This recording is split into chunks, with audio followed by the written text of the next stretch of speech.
Welcome to episode 164 of Awkwardly Awesome Podcast. I'm your host, Jason Freeman. A few months ago at a party, I met this man we literally talked for less than 5 minutes. And I just had an instinct that I wanted him to be a guest on my podcast. And then shortly before the show, I'm like, oh my gosh. He sent me his bio information about himself and stuff, but I don't really know this person at all. What will we talk about? But we've been talking for a few minutes beforehand, and I can see this hour is going to go really fast, and I even want him back for a second time just because he's a wealth of knowledge and stories. I mention this because we meet people every day and often just make assumptions based on a saying hi or whatever, but we miss out on so many weird stories. So let this podcast inspire you to be more inquisitive when you meet someone. I'm going to try it today. Stay tuned. I'll be right back. Today's guest, Kasey Abbott.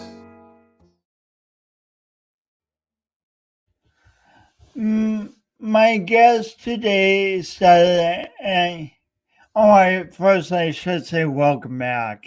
Yeah, welcome back to Awkwardly Awesome Podcast. And now I'll get into introducing my guest. My guest today started an annual week-long bicycling event called RASDak, which stands for Ride Across South Dakota. My guest today is Kasey Abbott. He is also a professional engineer who founded Direct Digital Control, which offers a range of advanced controller sensors and other components designed to deliver precise and reliable control of a building's HVAC systems. Well, the bike ride across South Dakota may be much more visible than Kasey's HVAC control business. Both have a significant impact on people whether they realize it or not. I'm excited to talk to Kasey about his life for 4 years, raising 3 children, his business, his passion, and the life lessons he's learned along the way. Please help me give a warm, awkwardly awesome welcome to Kasey Abbott. Thank you. Hey, Kasey, welcome. Glad to be here, Jason.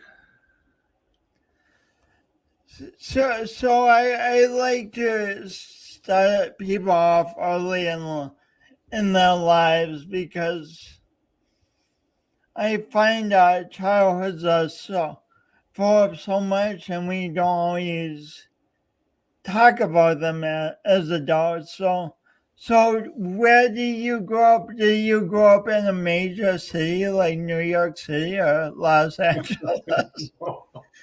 It was as far away from a major city as you can get.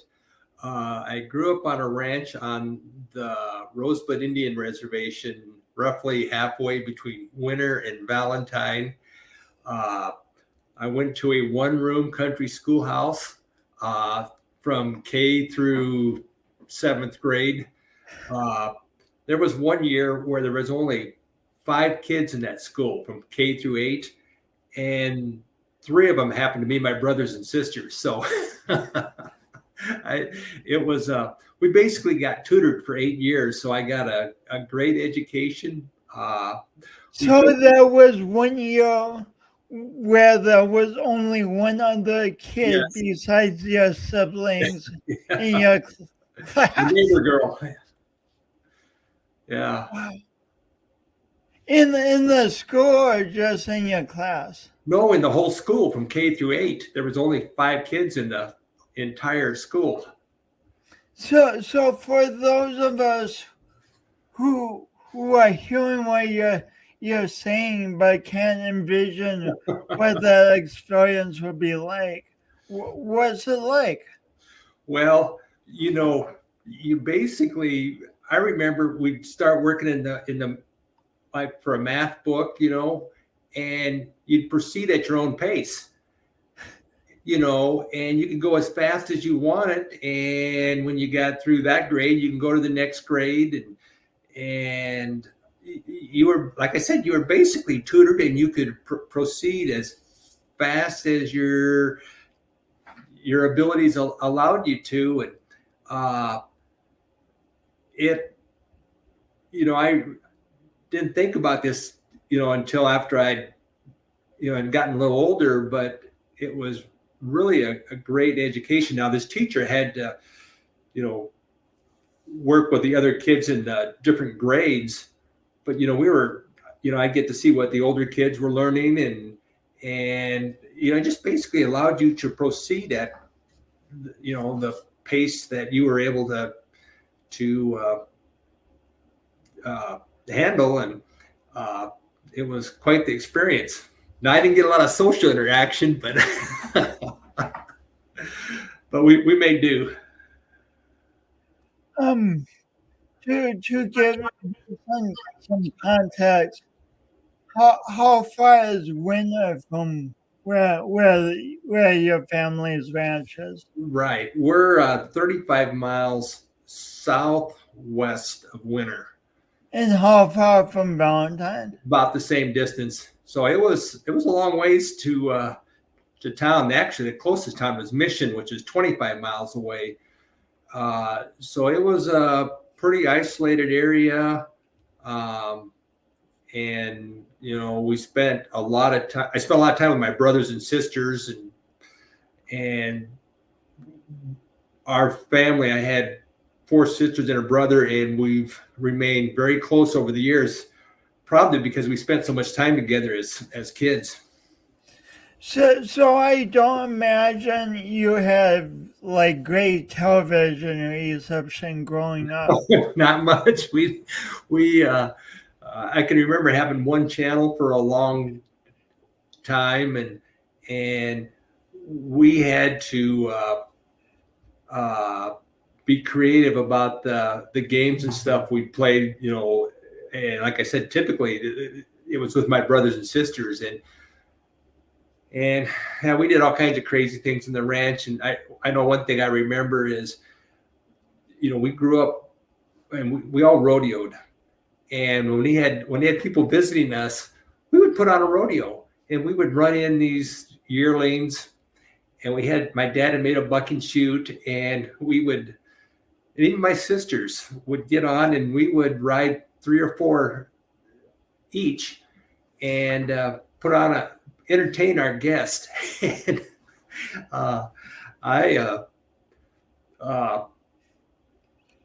we all did pretty good in rodeo, just because of our upbringing, and so. So for someone who doesn't know much about rodeo, what is a bucking shoot, and what is it like to ride a yearling? Yeah. Well, we would. It's basically a shoot where you keep the animal, and then you get on it, and you've got a rope that you wrap around right behind the shoulders, and I actually used a rope that my grandpa had made, and it was kind of a non-traditional one that you would not to get into all the details of how this was set up, but it was kind of an old school rope where you'd put your hand underneath the rope and you would grip it. There wasn't like a handhold. You would basically just grip onto the rope and then you would nod to let, in this case, my dad know to open the gate to the chute, and then the animal would jump out. And I know once in a while we'd have some wrecks. I know one time I was riding one of these yearlings, and we bucked him out in a feedlot, and we had a big tractor tire in the middle that we would use to like for cattle to rub on and stuff. And this animal I was riding jumped through the tube, through the tire, and I did not make it through the tire. The yearling did. And so every once in a while we had some wrecks out there, but it was a pretty interesting upbringing. And these yearlings are cows, or? But they're cattle that are 1 year old, and but we would, we were always breaking horses, training horses to ride.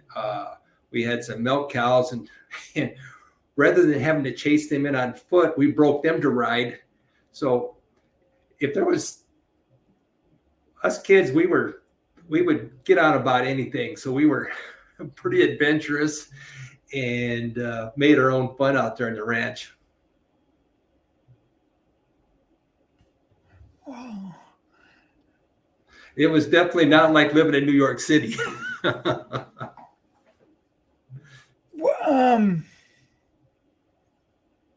I think of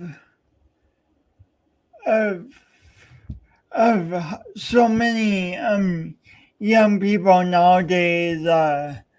There's the TV, they have the phones.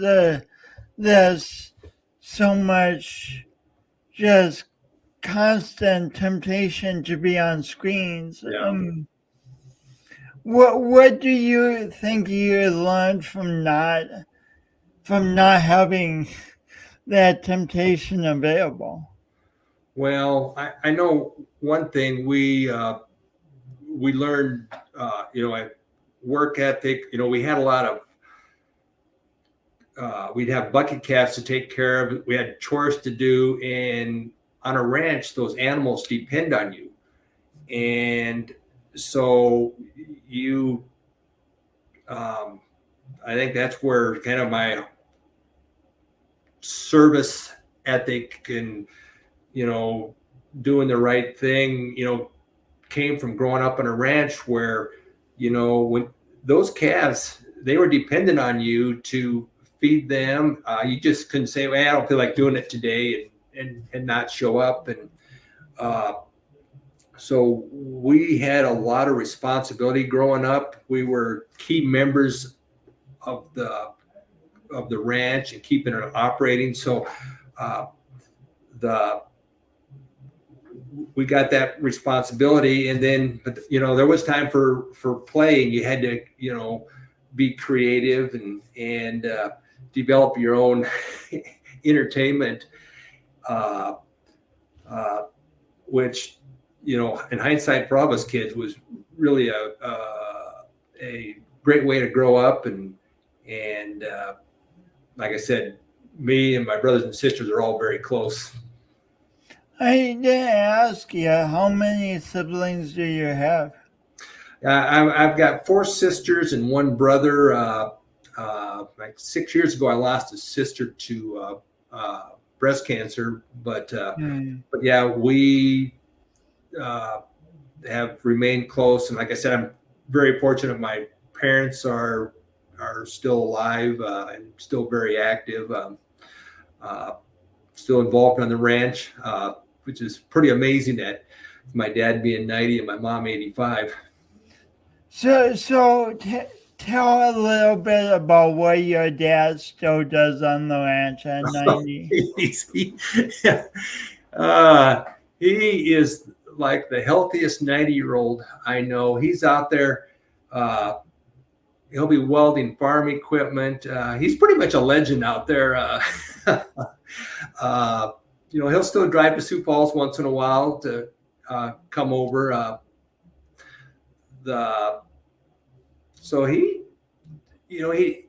some of the physical stuff he's kind of backed off on, but he's still involved on the decision making, probably more than he should be, but we're fortunate to have him involved. He's out there feeding the cattle. I was just talking to him this morning, and he was talking about that him and my brother had to go out and get some fence fixed.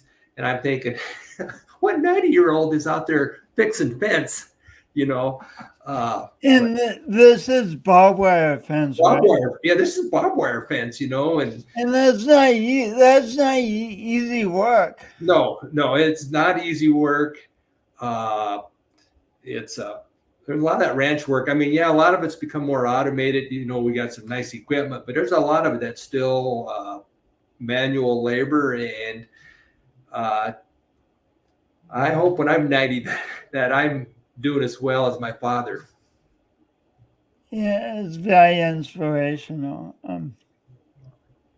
So if I had asked you at age 7, Kasey, what do you want to do when you grow up? What would you have said?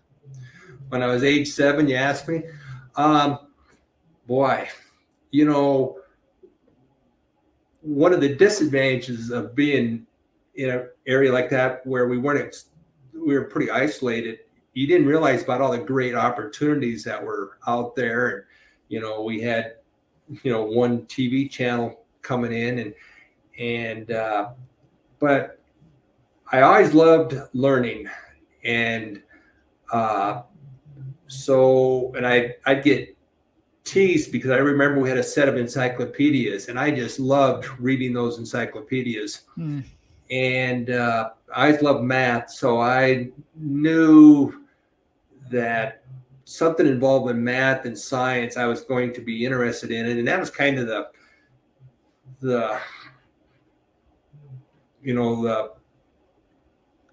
were some of my interests, where I eventually became an engineer. So how first did you play any sports in high school? Yeah. I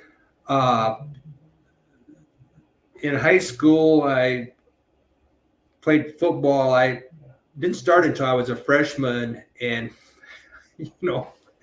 I was not very good when I started, but I eventually became pretty good, and actually made the all-state team my senior year, and set some school records. And I still have a couple of the rushing records at Todd County High School. And I played a little bit in college, and then I, of course, rodeoed, and I was pretty good in rodeo. Won state championship in bull riding, but you won one state championship in bull riding? Yeah, but my brother was far better. I'll be the first to admit that. What? You won a state championship, and then your brother was better than that? Oh, yeah, he was.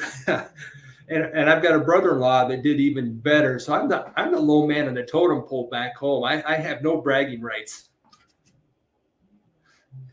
It's amazing how we always relate our success to those around us. You got on the outside football team in high school, and you won a state bull riding championship. So, right? Yeah. It's amazing. Yeah, well, that's, the rodeo thing just kind of came naturally, where we grew up, but me and my brothers and sisters were all pretty good in sports. and we've all tried to stay active since then. And obviously, I'm still pretty heavily involved in the bicycling stuff. So, do you play any music or instruments? No, that I have no musical talent at all, Jason. I was, we all have different God-given skills and talents, and I was blessed to be a pretty good athlete, but music is not one of my blessings. Kasey, my only musical talent is I like listening to it. Yeah, that's my mine. only talent. Yeah. So how you were good at math and science, then how did engineering come onto your radar? Well, I wasn't sure, what school to go to, but so you went to high school in Mission or Winter? Yeah, Mission to Todd County High School, and I went to South Dakota Tech my freshman year, and I played football for them. And then I got this wild idea that Tech was a great school, and frankly, I did well in my classes and stuff, but I missed the rodeo thing, and I missed. There were hardly any girls at South Dakota Tech. And I thought, I should go to SDSU. I think the social life will be better, and I could go over there and I could rodeo and I could play football, which is a terrible idea in hindsight. And then I brought the idea up to my folks, and they didn't think it was a good idea, and I should have listened to them. But of course, you tell an 18-year-old kid not to do something, then they're going to be more inclined to do it. Anyway, I went to SDSU, and and I got a great engineering education there. I got to rodeo on the SDSU rodeo team. I got to make it to the national college finals as part of the team one year. The football thing did not work out at all. I found out real fast there was a big difference between playing football for South Dakota Tech and South Dakota State. And then I was kind of having some knee issues back then that were hindering me. So I thought, okay, I'm just going to forget this football thing. I'm going to concentrate on engineering, and I'm going to have fun with the rodeo thing. And went to South Dakota State and finished up there. And then, frankly, one of the great things that came out of that is I met my wife, Carla. So you went to nationals. Well, you were at South Dakota State. Yeah, we had a real good rodeo team. Now, were nationals in bull riding? I made it as part of the team. They take the top two teams, and they would take the top two individual in each event. And it's a pretty big region. There's a lot of good rodeo town, this upper Midwest, and I was always like in bull riding, like definitely not in the top two, but usually like maybe fourth or fifth in the region if I was lucky. But that was good enough one year to make it onto the South Dakota State rodeo team and get to go out to Bozeman, Montana, who I must thank a guy named Marty Melvin, who was just an amazing cowboy and single-handedly got us to the college finals. And I kind of rode on his coattails, but yeah, it was a lot of fun. It was a heck of an adrenaline rush, and I greatly enjoyed doing it. But my rodeo career came to an end, not in one of the college rodeos, but I was riding in the South Dakota Rodeo Association, which is the amateur part of it, kind of like maybe 1981. And I was actually winning the SDRA at that time. And I think it was August 1st. I had a run-in. I was in Isabel, South Dakota, and I did make the whistle, but this bull threw me off right after the whistle blew, and I got kicked, and he nicked me right here, broke my jaw, and spending 2 months with my jaw wired shut. And it left a little bit of numbness in this part of my face. Plus, I lost a couple teeth back here. I thought, you know what?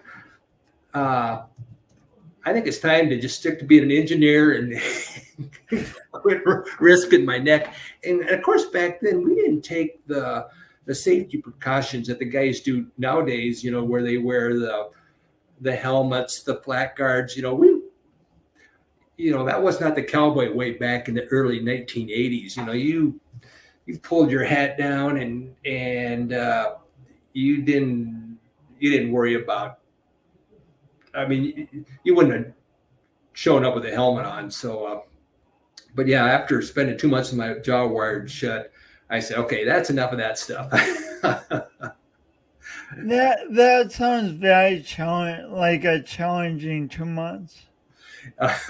Well, I was lucky. My wife, she was my girlfriend then, Carla.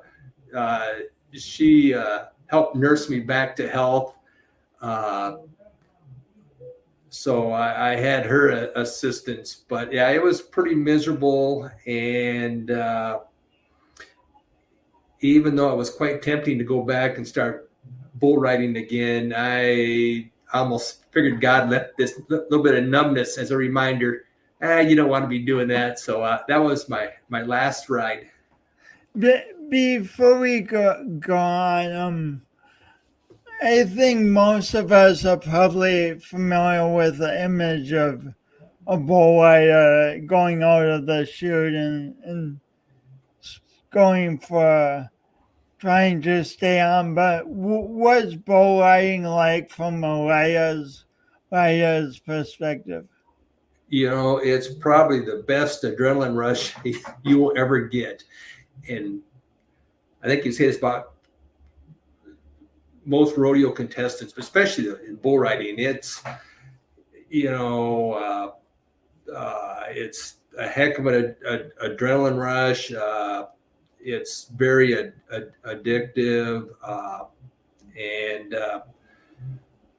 But it's pretty dangerous. I know now the guys take a lot more safety precautions, and frankly, the bulls have gotten a lot tougher on average. But it does attract risk takers, and I've always been a little bit of an adrenaline junkie, But now rather than I don't get that bull riding, I kind of get that by riding my bicycle, up and down hills. But yeah. So like with football, I have an image of how you practice for a football game, but how do you practice for a bull ride? When we were younger, we had our little rodeos we put on at the ranch, and we were riding all the time. Now, it was at times kind of embarrassing because one of my younger sisters would, on a pretty regular basis, beat me at the rodeo. We had the junior steer riding, and there was, I know, several rodeos where I'd get third or something, and she would win it. And so there aren't probably too many bull riders who admit that they were regularly beaten by their younger sister, but I'm man enough to admit that. And so, of course, when you get up into riding actual bulls, I think, frankly, a lot of the practice was just going to rodeos. Now, one of my regrets was neither my brother or I ever went to a rodeo school. They have schools to actually teach you the right way to do this. We just learned on our own. And, I regret not actually going to a school. And because it would have definitely made us better. Although, like I said, my younger brother was really good, Wow. and he did it on his own. So at SDSU, you were bull riding. You were taking engineering classes, No. which were the classes easy for you? Yeah, I was fortunate that school was always easy for me, and I could really focus. Now, like when I'd go to a rodeo, I'd have my calculus book or my physics book with me, and I guarantee you, I was the only cowboy that had those books with me. But That's an awesome image. but yeah, I was fortunate. I could always pick things up pretty quick, and I was a good test taker. So school had always been easy for me, and frankly, I did really well in all my classes. But I spent a lot of time in the library at South Dakota State, but I certainly did. When I wasn't studying, I was out I did have some fun there at Brookings. So how did you end up meeting Carla at South Dakota State? Oh, yeah. Well, I was a tutor for the Native American Club at South Dakota State. Growing up on a reservation and then rodeo, and I got to know a lot of the Native American students, and I like teaching people, math and science, and I think I was pretty good at helping make these subjects easier to understand. Now, some would disagree, especially my wife about that. She was not my best student, but I was tutoring some of these students, and then I had seen this cute girl. I actually had seen her a year before when I was watching a basketball game at Mission. I saw this cute cheerleader from Eagle Butte, and I thought, hey, I'd like to meet her. Well, she went to Brookings, and then a friend of ours, CJ Means, I told CJ, I said, if he could introduce us, and he did, and he remembers that to this day, that he calls himself Cupid, that he introduced me and Carla, and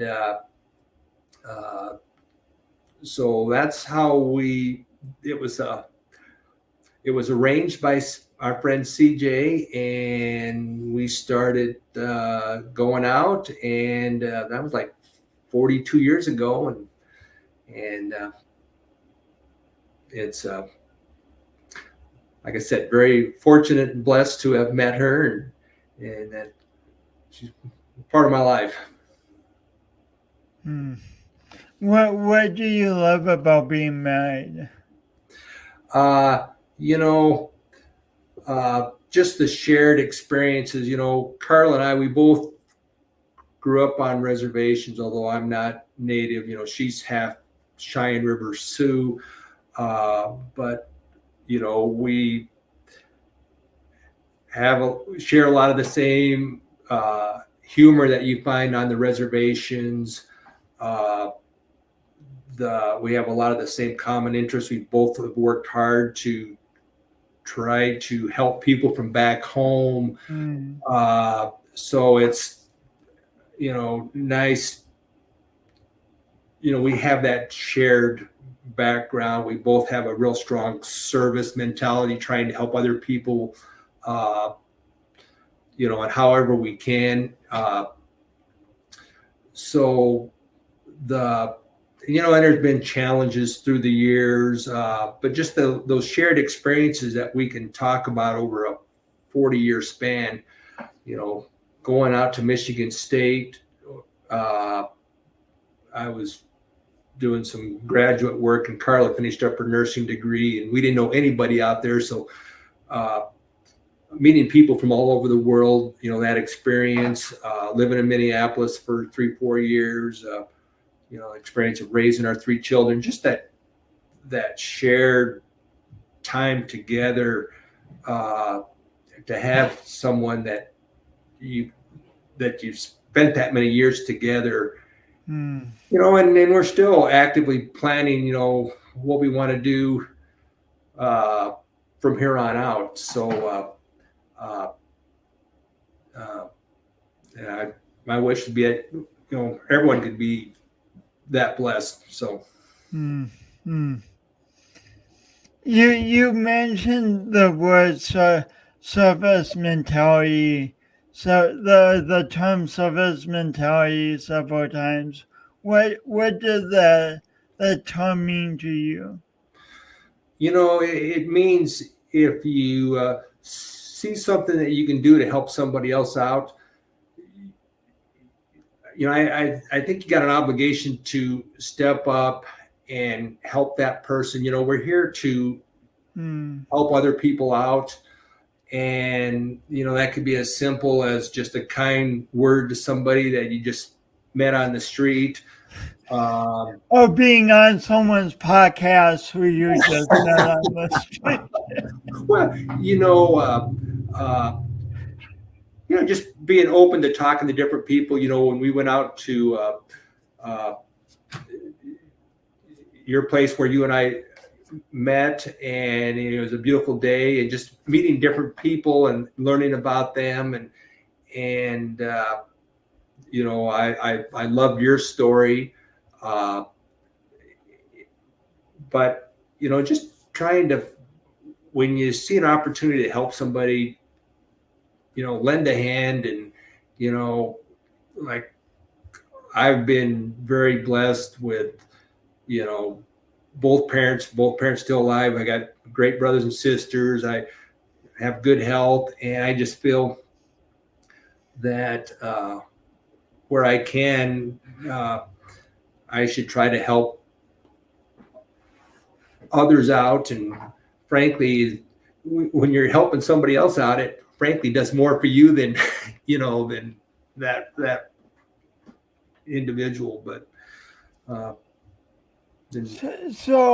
Kasey, in preparing for this interview, it occurred to me that sometimes we are helped by other people in ways we notice and appreciate, and sometimes not. Like an HVAC.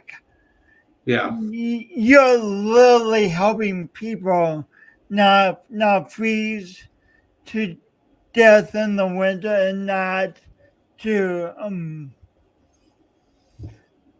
to get so hot and miserable in the summer. But the only time most of us think of HVAC is when something breaks. Right. Well, and actually, relatively recently, when COVID first started showing up, I was quite sure right away that this was transmitted through the air, and that getting adequate ventilation into these buildings was going to be crucial to reduce the infections. And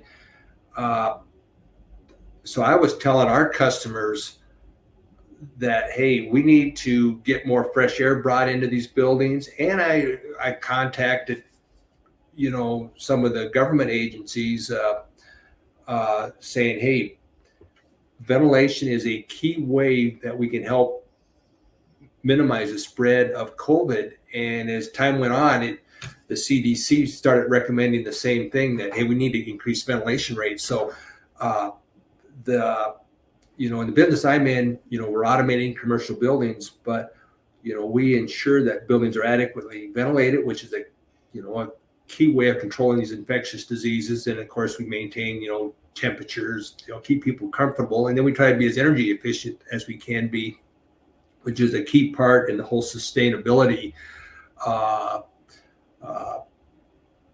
factor to make these buildings efficient. So until right now, I never considered the role that heating and ventilation plays in disease Yeah, control. it's a big deal. I was telling people in your homes, I said, open up your windows. When COVID was really bad, that was not the time to worry about being energy efficient. We needed to get fresh air into the buildings because very few people were getting sick. They weren't getting infected when they were outside. It was when they were inside, especially in crowded areas like bars, restaurants, that are traditionally not ventilated that well. And so yeah, ventilation plays a key role in keeping us safe. So you have a business, you have a very active, wonderful family life. So what made you think with all this going on, I'm going to create a bike ride across South Dakota? Now, that thing fell in my lap. Now, I love bicycling, and I enjoy doing these bike tours, and I did the Tour Dakota that the Argus Leader sponsored. I did that for like 6 years, and it was just like the best week of my life. It's just good to get on a bike and get out in nature and see the country at 15 miles per hour instead of 80. You hear the meadowlarks, the smells of freshly cut grass. It's just a great way to see South Dakota. Anyway, the Tour Dakota was dropped 11 years ago, and I had always thought a ride across South Dakota, showing off the western part of the state where I grew up, would be of interest to people. And so a few of us got together, we're discussing trying to do this. Then the concern was how do we bike across the western part of the state? And then they figured out I got all these relatives and friends in the western part of the state. And the next thing I know, I get nominated to head this thing up. And I've been doing it ever since. So, my only qualifications were I had done a number of bike tours, and I had a lot of relatives and friends in the western part of the state that we could work with to pull off these bike tours. And it's been a great run. We've had a lot of fun showing off South Dakota over the last 11 years. So what are some of the challenges of creating a bike ride in western South Dakota? Well, especially in the western part of the state, because there's so few towns. So you need to reach out to like 4-H clubs, because we need to stop about every 15 to 20 miles. Because after you've biked about that far, you're ready to take a break. You need to, rehydrate, get some food, get some, time to gas up, literally. And so you need to stop, like I said, about every 20 miles. And there's a lot of places in the western part of the state where it's 60 miles between towns. So you need to be creative about finding groups that can host a large number of bicyclists and feed them and water them, and you got to get porta potties lined up. So it's pretty challenging. On the plus side, a lot of these ranch families out in the western part of the state, they're used to putting on big events, whether they're for branding or whatever. So it's not like they've never done this before. So they got the experience. But yeah, probably it's the most challenging thing is just getting all these stops lined up. But frankly, even in the eastern part of the state, which this year's ride, which we did recently announce, we're going in the northeast part of the state. There's some pretty wide open country up there in the Prairie de Coteau area. So we're hard at work to find groups that will be doing stops for us. So, the bicyclists after 20 miles can stop and get some food and water. How do you encourage ranch families or 4-H clubs to help talk about service mentality, taking a bunch of food out in the middle of nowhere to help bikers? How do you pitch that? Well, we make sure that it's financially that we cover their costs and that they make enough money that it's worth their time. So the bicyclists will basically kick money in kind of as tips or thank yous for having the cookies and the Gatorade and the water available. RASDak will subsidize that as well, because at the end of the day, I want to make sure that when I contact these groups 6-7 years from now, when we come back through that area, that they'll say, heck yes, we want to help you guys. But it's not just all about money. The people putting on the event, they love meeting people from all these different states. We'll typically have 25 to 30 different states in Canada represented. So it's a lot of fun for these, the people putting on the stops. We encourage, we like working with 4-H groups. So a lot of times when they're younger kids and stuff, and some of our best stops have been when there's a bunch of 4-H kids from all ages. They get to meet these bicyclists from all over the country, and these bicyclists get to meet the locals and learn about the area, and who knows, they may want to come back there and hunt or fish. So I like trying to get that interaction between the bicyclists and the groups that put these on. And sometimes it might, like I said, it's 4-H groups, it might be a basketball team. We've done a lot of things on the different reservations, which is kind of unique for our bike tour. But when you got 9 reservations in South Dakota, it's a great chance to share the Native American culture. And, between me and Carla, our connections, we've been able to do a lot of neat things like that. And so it's fun to show off South Dakota this way.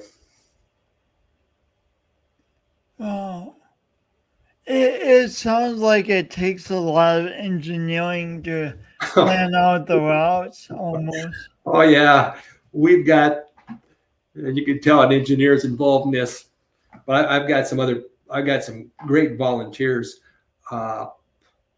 We have this master spreadsheet that we've developed over the years, and we've got the stops, how many miles between the stops, the person's that contact, their phone number, how many porta potties we're going to need, just everything that kind of goes into it. There are so many details that go into putting on an event where you're taking 300 people and having them travel for 6 days showing off South Dakota. Unless you've actually done it, you have no idea how much is going on behind the scenes. But being an engineer, frankly, is comes in pretty handy putting together a bike tour. Are people coming from big cities to do this? Oh yeah, we get people like I said, from all these different states, but they're coming from major metropolitan areas, and they can't believe, like, when you're out. Like I remember one time I was biking, and I'll get to bike a little bit, and if things are going real smoothly and we're not too terribly swamped with stuff. But I was biking with a young couple, and they were asking me, they pointed to this community, and they asked how far away it was. And I said, it's about 40 miles away. And they could not believe that it was the town of Faith, South Dakota. And we were coming up from the south, I think maybe Highway 73. Oh, like they could see it in the distance. you know, the distances, so many people aren't used to being able to see all those miles. Now it can be kind of discouraging on a bicycle to see this. It's like it's a mirage out there. It's that far away. But it's been interesting to hear from people the things that they enjoy. I mean, obviously they enjoy the Black Hills and stuff when we've been there in the Badlands, but a lot of them really enjoy just being out, and seeing the prairie, the buttes, the Missouri River, just the wide open spaces that, frankly, we in South Dakota take for granted. How have you gotten the word out about beyond the state about the bike ride? I just been word of mouth. This is our 11th tour that we're putting on here next June. And, we've gotten really good reviews. Like I said, we got a bunch of great volunteers. We've had great community support. And when people have fun, we get a lot of people coming back, and they tell their friends hey, you got to check this ride out. South Dakota is a great state to bicycle in. We don't have a lot of traffic out here. Got a lot of great variety of scenery. We got the people are friendly out here. So you grew up in the state, but what have you learned about your home state from putting on this bike ride?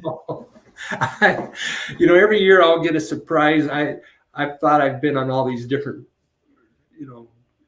these different roads, but like this in June, this route we're going to be going through some towns that I have heard about, but I have never been to, and it's just fun to go to these little communities and just the pride that the community takes in the town. And it's unfortunate that a lot of these towns are losing population, but it's still, a lot of times they'll have like a little bar or restaurant, and these are just really some of the greater experiences we've had have been going into these little restaurants or bars, and that are just very unique. I know there's I can't think of the town. It's kind of in the Clear Lake area. I haven't been there in person, but I saw it on Google Maps. It's like it's a bar, but it's like a grain bin. It's got holes cut in the side. And so it looks like a really cool place. So just taking people to these places that they would otherwise never go to and showing them off is a lot of fun.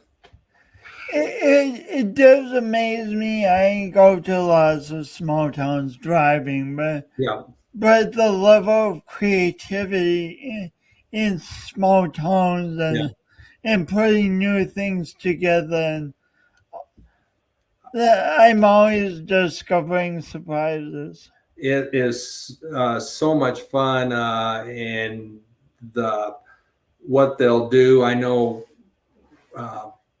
one year we went through the towns of from like Vivian, Presho, Kennebec. So western South Dakota, kind of along I-90. Yeah, and in those towns, they just go all out. Just the community pride, and they may have lost their school, but there's still this community pride, and it's just fun to show that off.